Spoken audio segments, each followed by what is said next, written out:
Assalamualaikum teman-teman SBL. Tapi pun alhamdulillah bertemu lagi bersama channel SBL bersama saya Vera Aprilia dengan program barunya, yaitu menggali dan mengenali para ulama-ulama terdahulu, para pendiri bangsa, menjadi sumber tauladan bagi kita semua agar kita semua selalu mendapatkan keberkahan dan ridho dari Allah Subhanahu wa Ta'ala. Pada lawatan pertama kami akan berziarah ke makam Waliullah Mbah Yai Bustamil Karim yang berada di Kampung Purwasari, Kecamatan Padang Ratu, Kabupaten Lampung Tengah. Baiklah teman-teman SBL, ikuti terus perjalanan kami seputar napak tilas Mbah Yai Bustamil Karim dan doakan kami semoga di perjalanan kami berjalan dengan lancar. Ayo Mas, kita langsung berangkat sekarang. Siap-siap. Oke.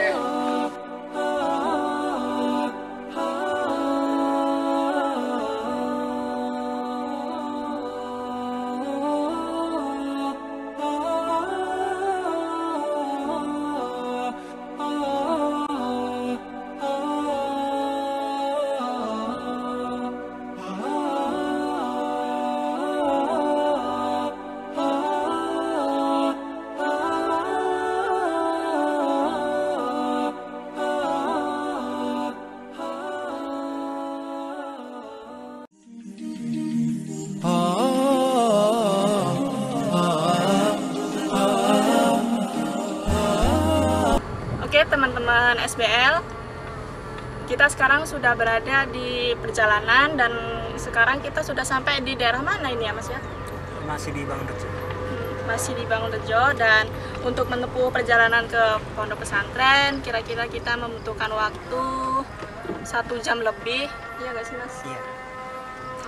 Dan buat kalian ikuti terus perjalanan kami, dan kalau ingin tahu perjalanan kami seperti apa, aktivitas kita di sana seperti apa, tonton terus ya.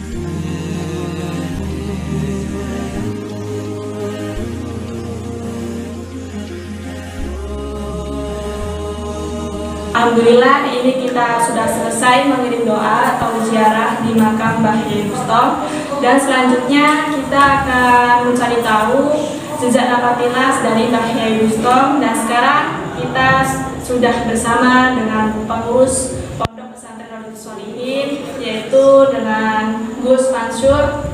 Assalamualaikum Gus. Waalaikumsalam warahmatullahi wabarakatuh. Gimana kabarnya Gus? Alhamdulillah sampai hari ini masih sehat walafiat, mudah-mudahan selalu sehat terus-terusnya. Amin. Nah ini Gus, dari teman-teman SBL ini kan pengen cari tahu nih Gus, gimana sih perjalanan atau sejarah dari Mbah Yai Bustom ini Gus, dan sekaligus kapan sih berdirinya dan siapa saja yang mendirikan pondok pesantren ini Gus?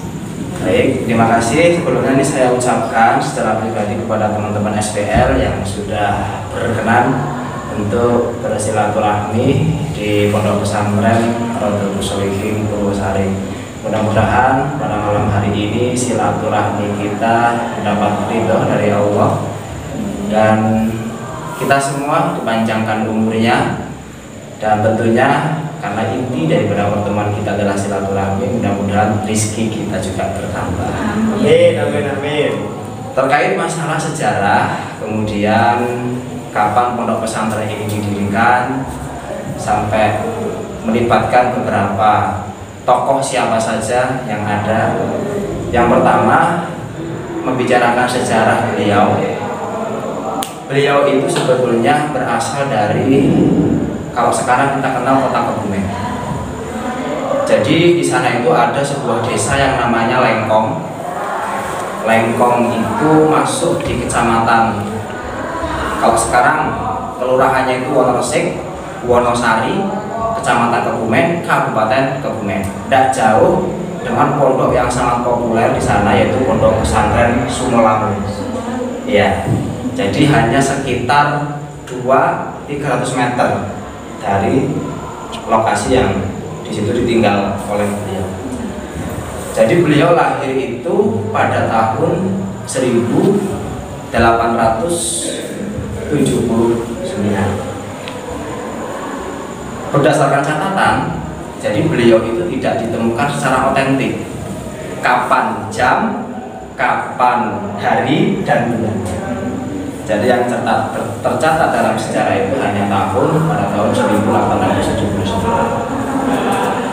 Beliau sejak kecil menimba ilmu di berbagai pondok pesantren Jawa, salah satunya di Pondok Pesantren Kebumen dan beberapa pondok pesantren yang ada di kabupaten tetangga termasuk Banyumas, Cilacap, kemudian Purworejo sampai ke Semarang. Nah, kapan beliau itu sampai ke Lampung? Jadi kalau menceritakan kapan sejarahnya beliau sampai ke Lampung ini, tentu kita harus mencari tahu alasan-alasan apa yang mendasari beliau sampai bisa ke Lampung. Jadi pada tahun 1952, sebelum tahun itu, beliau pernah, karena visi misi beliau di dalam mengembangkan agama ini berfaham sufi dengan mengadakan kegiatan thariqah, maka pemerintahan saat itu sempat menuduh beliau tergabung dalam kelompok DI ataupun DII, yang sehingganya saat itu beliau sampai dibawa ke pemerintahan dan divonis hukum penjara. Sempat beliau dipenjara kurang lebih 1,5 tahun, 19 bulan lah beliau dipenjara di Nusa Kambangan. Nah, atas usulan anak beliau yang bernama Mbah Zarkoni, beliau dibawa keluar dari penjara dengan negosiasi pemerintahan saat itu, dan beliau diasingkan ke Lampung di tahun 1952. Nah, yang pertama beliau kunjungi itu adalah di Lanbau. Lanbau itu letaknya di Kabupaten Tanggamus kalau sekarang. Dulu kan masuknya Lampung Selatan, atau kalau sekarang kita kenal dengan Gisting. Beliau yang pertama masuk ke daerah sana. Kemudian setelah dari Lanbau masuk ke kampung Sidomulyo di Pesawaran. Ya, maksudnya sekarang Pesawaran. Kalau dulu masih masuk Tanggamus, sekarang masuk ke Pesawaran. Nah, sebagai tempat tambatan terakhir, beliau ternyata masuklah di kampung Wailuni yang kita kenal sekarang ini dengan sebutan populernya adalah Kampung Purwosari, Kecamatan Padangratu, Kabupaten. Nah, pada tahun berapa beliau memulai merintis lembaga pendidikan pesantren? Yaitu ketika beliau masuk ke Lampung tahun 1952 dan pada tahun 1971 baru beliau merintis lembaga pendidikan pesantren. Sebetulnya kalau kita mencatat lebih detail, tempat-tempat yang beliau singgahi itu sebetulnya tempat-tempat yang dimana beliau juga mendirikan pesantren di situ. Kayak yang pertama, misalkan di Lanbau juga beliau mendirikan masjid digandeng dengan pesantren. Setelah selesai ada penggantinya yang mampu dipandang bisa untuk meneruskan dakwahnya, beliau pindah lagi. Jadi dalam catatannya itu berkisar sampai 24 kalau nggak salah, dimulai dari Jawa sampai ke Lampung. 24 tempat yang dijadikan transit beliau, yang juga didirikan masjid dan juga pesantren. 15 diantaranya itu di Lampung. banyak di Lampung ya Gus. Kemungkinan jadi banyak di Lampung. Nah maka kita nggak heran ketika menyebut beliau itu tokoh yang memang menyebarkan dakwah thariqah lintas Jawa dan Sumatera. Nah itu tadi untuk masalah tahun berapa pondok pesantren di Purwosari ini didirikan, yaitu pada tahun 1971. Siapa yang terlibat saat itu? Yang terlibat itu hanya putra-putra beliau. Karena saat itu tahun 70-an di sini itu kan masih hutan belantara. Dan tentunya di sini juga yang saat itu belum ada penduduk yang seperti saat ini. Dan terkait masalah sejarah sampai ke Lampung, kemudian tahun berapa pondok pesantren didirikan, kemudian apa lagi yang perlu ditanyakan? Nah tadi kan dari mendirikan pondok-pondok ini kan banyak sih sama putra-putranya gitu. Kira-kira ada berapa sih Gus putranya dari Mbah Yai ini? Mbah Yai Bustomil Karim. Ya. Oh ya, jadi sebelum masuk ke jumlahnya berapa putra-putra beliau atau putra-putri beliau, tadi belum kita sebutkan, ya kan? Artinya sebenarnya siapa sih nama tokoh karismatik yang ada di Purwosari itu kan gitu. Jadi istilah mbah itu kan sudah lazim ya digunakan oleh orang Jawa. Kita bisa membayangkan kalau mbah itu kan sosoknya tua, berjubah, berjenggot. Nah istilah itu dipakai oleh tokoh yang kebetulan ada di Purwosari. Jadi pada tahun 71 ketika beliau juga mendirikan pesantren di Purwosari, di tahun itu juga beliau naik haji ke Makkahul Mukarramah. Di tahun 1971 itu. Iya. Nah sepulang dari Mekah, beliau di sana mendapat gelar dari Syekhul Islam, tokoh yang ada di Mekah sana, dengan nama Yai Haji Nur Muhammad Abdurrahim Bustomil Karim. Itu sebetulnya nama lengkap beliau yang saat ini, yang sekarang ini kita kenal. Kalau umumnya kan lazim populernya kita menyebut Mbah Busto, Mbah Busto. Nah kemudian istri beliau ada berapa sih? Kan gitu sih tentunya sebelum ke anak. Kita tanya anak nggak tahu istrinya kan gimana. Jadi beliau itu punya istri 3. Yang pertama adalah Simbah Mutiah, kedua Simbah Salvia, yang ketiga Simbah Maimunah. Jadi dengan ibu sepuh katakan yaitu Mbah Mutiah itu mempunyai beberapa putra dan putri. Kalau digabungkan dengan putra putri yang dengan jumlahnya 3 itu sampai jumlahnya 17-an. 17 anak jadi Putra putri ya banyak ya. Nah di antara putra putri beliau yang dari ibu sepuh itu yang saat ini bisa kita lihat tempat tinggalnya itu di Lampau, itu Kiai Haji Muhammad Ashifuddin. Nah kemudian ada juga di Sidomulyo tapi putri itu Mbah Rukoya. Nah, kalau yang lainnya itu ada di Jawa seperti Mbah Asmui, Mbah Sueb, Mbah Zarkoni yang termasuk putra yang bisa bernegosiasi dengan pemerintahan, bisa sampai mengeluarkan Mbah itu kan Mbah Zarkoni ini. Dan yang ada di Purwosari ini merupakan putra dari yang terakhir, istri yang terakhir yaitu Simbah Hajah Maimunah, yang tadi juga kita sempat ziarah ke makamnya. Sampingnya kan makam beliau.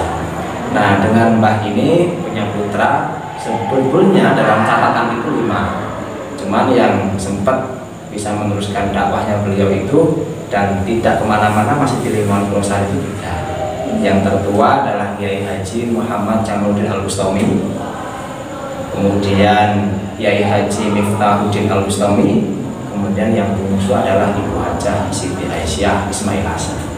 Jadi rumahnya cuma tengah, samping-sampingnya. Nah beliau termasuk pengasuh pondok. Apa yang udah pada masuk ini kan. Nah biasanya nih Gus ya, kalau santri baru itu kan mesti kebanyakan nggak betah sih Gus. Sampai-sampai ada yang nangis, terus pengen pindah, terus kayak nggak betah gitu ya Gus ya. Nah itu tuh gimana sih Gus sebagai pengurus itu melakukan tindakan seperti itu Gus? Memang diakui atau tidak diakui, pesantren ini kan sebetulnya kalau kita menganggap itu sebagai bengkel ya, artinya penghuninya itu tidak semuanya baik kalau bengkel kan gitu. Tentu dinamikanya ya akan dirasakan seperti yang tadi. Kebanyakan mereka kalau sudah masuk, faktor-faktor yang memang dari rumah bisa muncul, baik dari kenakalan karena berbenturan dengan peraturan akhirnya dia nggak betah kan gitu. Ada yang tidak dari latar belakang memang nakal dari rumah tapi juga nggak betah, ya ada juga karena mungkin teringat siapanya gitu kan di rumah. Itu juga terjadi. Nah untuk menyikapinya dari kita yang ada di pengurus pondok pesantren ini, biasanya sebelum mereka itu mengikuti kegiatan kan kita sudah mensosialisasikan terkait tatib atau tata tertib yang memang berlaku di pondok pesantren Rodotul Sholihin ini. Jadi emang ketentuan kita itu yang pertama bagi semua santri baik yang baru maupun yang lama itu tidak boleh pulang kalau dia itu belum mengikuti kegiatan aktif selama 3 bulan. Baru kalau sudah aktif 3 bulan di pesantren dia boleh pulang sekedar untuk mengambil bekal ataupun yang lainnya. Nah kebanyakan hari ini nggak seperti itu. Nah yang baru-baru biasanya juga baru berapa hari sudah telepon orang tua kan gitu. Nah jadi memang waktu ini kan berganti ya. Kalau zaman dulu memang tidak bisa kita samakan aturannya dengan yang sekarang.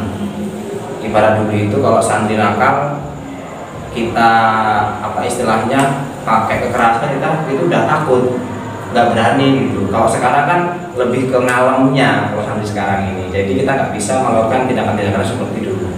Nah kalau sekarang ini tindakan kita yang dilakukan adalah dengan cara misalkan ada santri yang memang sudah terindikasi nih nggak betah. Nah dari pengurus ini segera ke TKP. Biasanya ditanya di masing-masing asrama itu kan ada pengurus juga, dan di setiap kamar juga ada ketuanya. Biasanya ketuanya itu menyampaikan ke ketua asrama menyampaikan ke pengurus pondok. Nah akhirnya pengurus yang bagian memang bisa ngomong katakan seperti itu, dia akan langsung ke kamarnya menanyakan terkait kenapa kok nggak betah di sini, ada masalah apa dan sebagainya. Nah tindakan-tindakan itu yang kita lalui. Dan ketika memang kecolongan, ini biasanya kita kecolongan, tahu-tahu orang tuanya telepon, Kang, ini kok anak saya dari rumah, izin apa belum? Nah kita kan nggak tahu. Nah kalau hal seperti itu ya sudah kita kembalikan tindakannya kepada orang tua, kita tegur, kita kasih peringatan dan kita suruh kembali ke pesantren. Dan usaha-usaha kita tentunya ya usaha-usaha yang memang membangun mereka itu dengan kenyamanan di sini. Ketika memang nggak betah juga ya kita berbagai cara lah, dengan cara yang kalau memang terbebani oleh pelajaran, terbebani oleh lingkungan dan sebagainya, kita ajak yang penting nggak usah kegiatan, udah yang penting jenengan itu di pesantren betah dulu, baru mengikuti kegiatan. Ada yang dengan cara seperti itu. Nah, cuman hal seperti itu tidak banyak sih, ya tapi ada. Ini kemarin juga terjadi anak putri sampai kita kejar-kejaran ke kebun sawit sebelah sini. Itu juga seperti itu. Nah, itu iya. Itu santri putri dan santri baru. Terima kasih Gus sudah meluangkan waktunya buat bercerita tentang dari sejarahnya Mbak Bustom sampai di asramanya seperti apa. Dan kami dari kru SBL mengucapkan terima kasih banyak Gus. Sama-sama, terima kasih juga kepada tim dan kru SBL sudah mau silaturahmi ke sini. Nah baik teman-teman SBL, ini ada sedikit kesimpulan atau sejarahnya dari Mbak Bustom itu. Nah yang pertama itu masuk ke Lampung itu pada tahun 1951 dan kemudian mendirikan pondok pesantrennya itu tahun 1971 dan wafat Mbah Yai Bustom itu adalah di tanggal 3 November tahun 1979 Masehi.